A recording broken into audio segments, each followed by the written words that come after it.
Olá, estudante, eu sou o professor Hercílio da Costa, bem-vindo ao meu canal. Hoje nós vamos conversar um pouquinho sobre a filosofia platônica, alguns aspectos da filosofia de Platão, principalmente a alegoria da caverna ou o mito da caverna, que é muito falado e muito discutido no âmbito da filosofia, principalmente entre a galera do ensino médio. Então, a gente vai dar uma olhada nisso daí. Se você já gostou desse tema, deixa o seu like para não esquecer, beleza? Então, Platão e a alegoria da caverna, ou o mito da caverna, como é conhecido. Platão, então, nasce no ano 428, mais ou menos, antes de Cristo, na Grécia. Platão era discípulo de Sócrates, certo? Platão escreve vários livros, mas entre eles a República, e nesse livro, esse livro conta um diálogo entre Sócrates e Glauco. Então, para a gente entender, Platão era discípulo de Sócrates. Sócrates não escreveu. Muito do que nós sabemos de Sócrates é graças aos outros filósofos que falavam sobre Sócrates.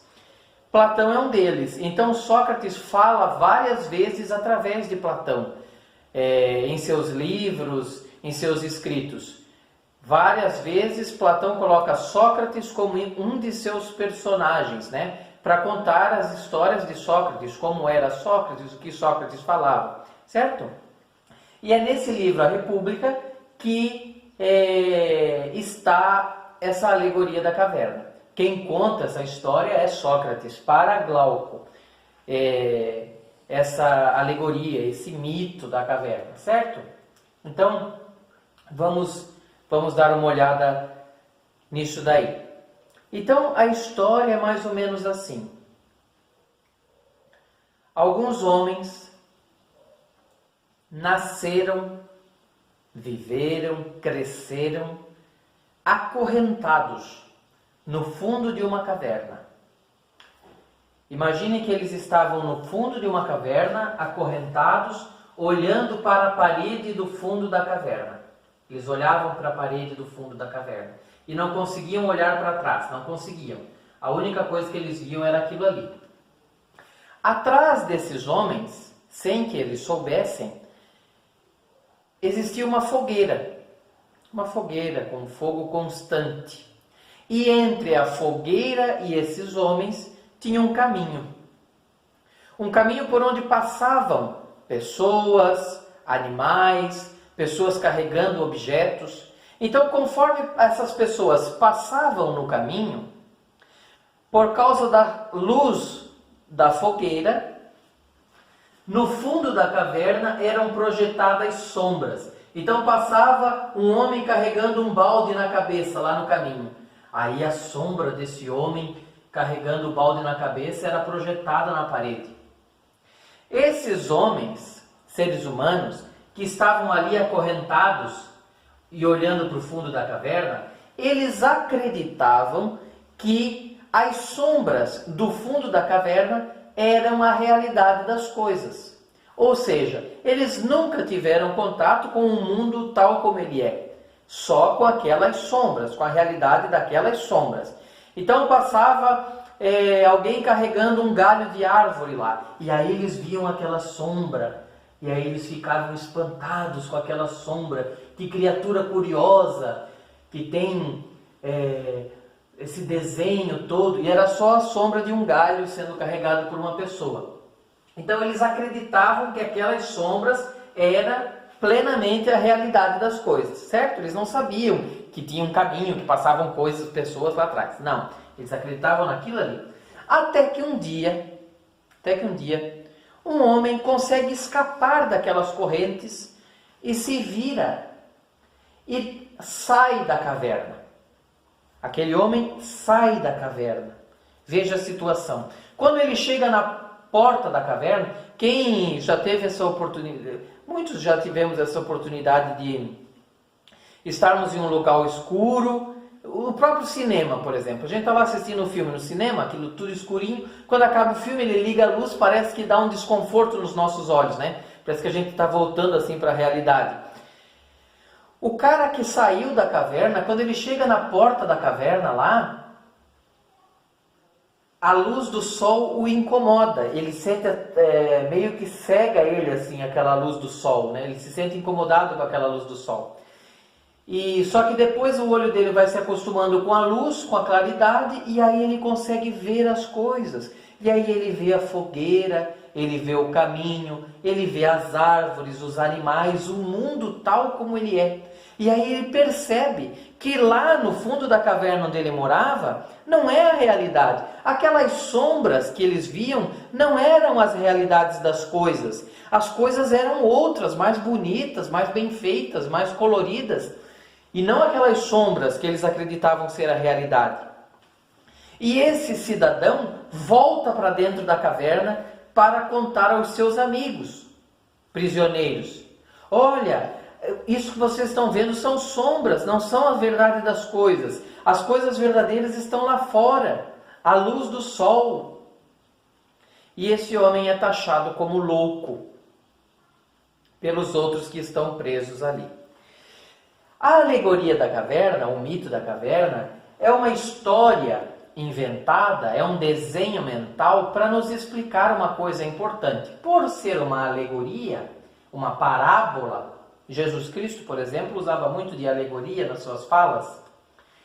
Ela é rica de símbolos, porque os símbolos são desenhos que nos fazem entender uma coisa importante.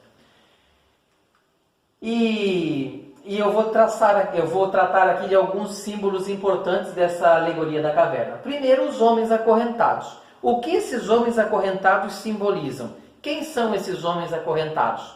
Os homens acorrentados são todos os seres humanos. Todos os seres humanos que vivem na imediatez dos sentidos. Quais são os nossos sentidos? Visão, audição, paladar, tato e olfato. Esses são os nossos sentidos, certo?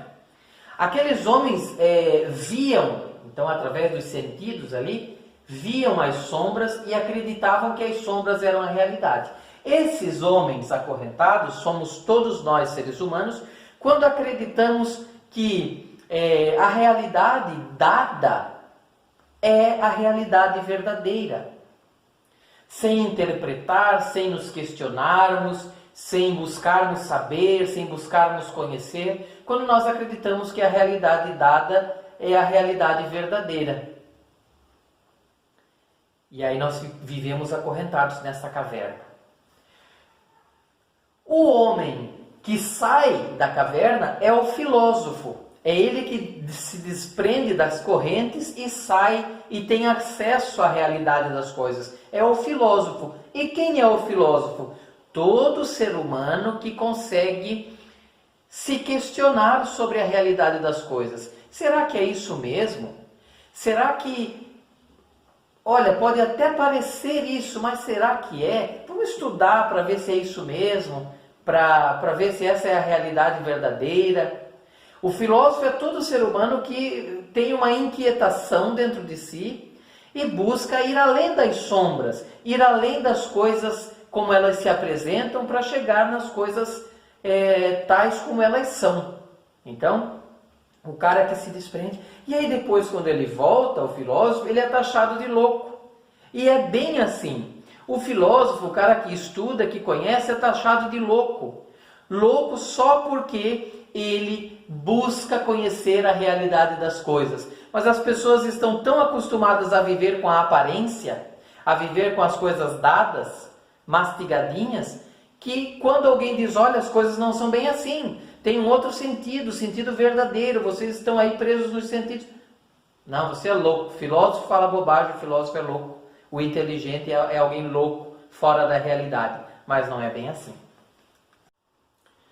Inclusive, uma coisa que eu esqueci de colocar, de falar aí na hora da aula, e acabei lembrando agora na hora que eu comecei a edição aqui, é que o Jostein Gaarder, que é o autor desse livro aqui, ó, O Mundo de Sofia, que é uma leitura que eu recomendo, se você não leu ainda, eu recomendo que leia. o Gardner, ele diz o seguinte, que o filósofo, que é esse que não se contenta com a realidade, que sai da caverna, ele faz um desenho diferente aqui nesse livro, O Mundo de Sofia. Ele diz que nós, seres humanos, todo o universo, né, nós vivemos em um grande coelho branco e não se damos conta disso. Nós vivemos nas costas de um grande coelho branco e não percebemos isso.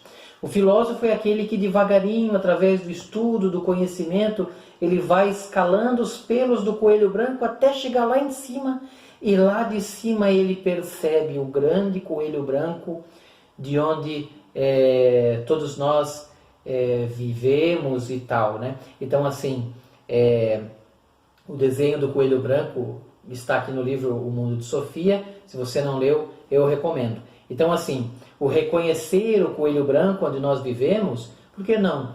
Vai saber se nós não vivemos num grande coelho branco, né? Os filósofos são essas pessoas que não se contentam com o mundo como ele se apresenta e buscam, através do conhecimento, da reflexão, concluir a verdade sobre o mundo, chegar à verdade sobre o mundo.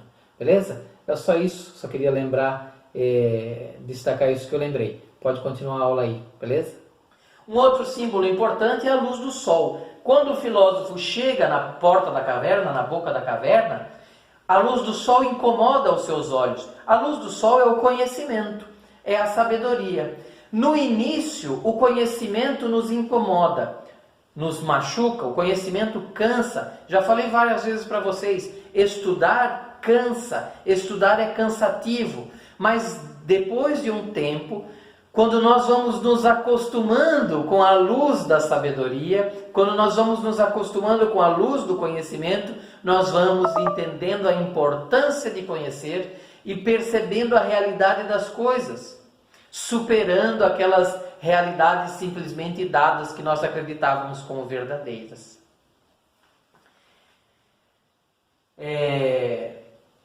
Platão, com essa alegoria da caverna, Platão, ele faz uma apologia ao conhecimento racional. Ele faz uma defesa, uma propaganda do conhecimento racional. A gente vai entender um pouquinho sobre isso. Porque para Platão, os sentidos nos enganam. Quando a gente vai conhecer alguma coisa, sempre quando a gente conhece alguma coisa, e o ato de conhecer é um ato quase que instantâneo, né? A gente está conversando isso com o pessoal do segundo ano, sobre epistemologia, a teoria do conhecimento. O ato de conhecer é quase que instantâneo, mas é um ato muito complexo. E quando a gente vai conhecer, geralmente o primeiro passo do conhecimento é através dos sentidos. Através dos nossos sentidos, a minha visão, a minha audição, o meu olfato, o meu paladar, me fazem conhecer alguma coisa, certo? Só que para Platão, os nossos sentidos nos enganam, assim como enganavam os caras que estavam amarrados no fundo da caverna. Os sentidos nos enganam. Por isso que nós não podemos confiar plenamente nos sentidos. Porque aqueles homens do fundo da caverna confiavam plenamente nos seus sentidos e acreditavam somente naquilo que os olhos viam, que os sentidos percebiam. E acreditavam que as sombras, por exemplo, eram a realidade. E a gente viu que não eram. Então os sentidos nos enganam. Mas por que Platão pensa assim? Platão era um filósofo idealista. Ele dividiu o mundo em duas realidades. A nossa realidade em que nós vivemos, para Platão, é dividida em duas realidades. O mundo sensível e o mundo inteligível. O mundo real, que é o mundo sensível, que é o mundo onde nós vivemos, e o mundo inteligível, o mundo ideal, o mundo das ideias. Vocês já devem ter ouvido falar nisso. Inclusive, olha gente, vamos pensar aqui para o nosso projeto. O ideal seria, ele está se referindo a esse aqui, a essa ideia aqui. O mundo sensível dos sentidos, por isso sensível, o mundo dos sentidos, é o mundo real, é o mundo onde nós vivemos, certo? E o mundo inteligível, mundo racional, o mundo das ideias, é uma outra realidade E esse nosso mundo sensível é uma cópia, para Platão, é uma cópia imperfeita das realidades perfeitas que existem aqui no mundo das ideias, no mundo inteligível. Então, todas as coisas que existem aqui na nossa realidade são cópias imperfeitas das realidades puras que existem no mundo das ideias. Inclusive, a nossa alma. Para Platão, as almas viviam puras e plenas em contato com as realidades verdadeiras das coisas lá no mundo das ideias. E por algum motivo elas saem de lá. Tem alguns pensadores que fazem o desenho de cair, né? As almas caíram do mundo das ideias e entraram na nossa carne, no nosso corpo. Platão ainda diz que o corpo é o cárcere da alma, o corpo é a prisão da alma. Então as almas puras que viviam lá em contato com a realidade pura das coisas, elas são encarceradas no nosso corpo, que é sensível, é um corpo material, dos sentidos, e por causa disso, os nossos sentidos do corpo acabam enganando a alma. Nós não podemos acreditar plenamente nos sentidos porque são coisas do corpo. Agora, através da atividade racional, por isso a defesa do conhecimento racional, através da atividade racional, do estudo, do conhecimento, da atividade racional, nós vamos fazendo com que a nossa alma, ela cresça e ela vá se aproximando novamente das realidades puras com as quais ela se relacionava lá no mundo das ideias, no mundo sensível. Olha que coisa interessante. Então, as coisas deste mundo são cópias imperfeitas do mundo das ideias. As almas viviam puras e plenas no mundo das ideias, em contato com as realidades puras e plenas das coisas. Para Platão, esse daqui, que é o mundo sensível, o mundo onde nós vivemos, é o mundo das sombras.